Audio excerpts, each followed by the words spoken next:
Good morning, good afternoon. Um, However, you are, whatever time you're seeing this should be Thursday, February 4th is when you're watching this. And I'm going to talk a little bit about the expansion of slavery, with the focus being on the expansion of slavery and how that increased sectionalism.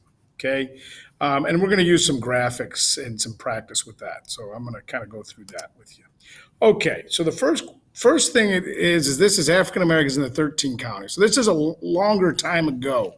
So in blue we have the African American population in 1680, and then by 1740 in red. And then they have a little dot here for the major centers of slave population. How had the African American population changed from 1680 to 1740? Please provide evidence. So take the evidence from here and say whether it increased or decreased, and give me some proof based on either the bar graph here or this area of the 13 counties. So that's a little bit further in the past. This would have been during the time of Spain controlling Texas and Mexico and everything. Mexico didn't exist. Okay. Then the next one asks is the 1860 census. So this is right before the Civil War. Texas has been a state only for about 15 years at this point. So basically you have this bar graph down here.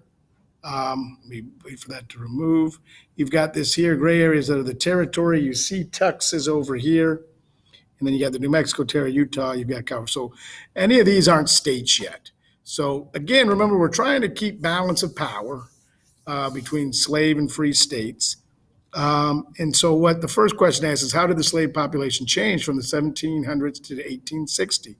So how did it change? Kind of like question one, but you want to add a little more stuff maybe to it to provide evidence of how it changed from the last one. So basically for that one, what you want to do is you want to look at, and I may change this after I get done with this video. It's really asking you to use the other graph.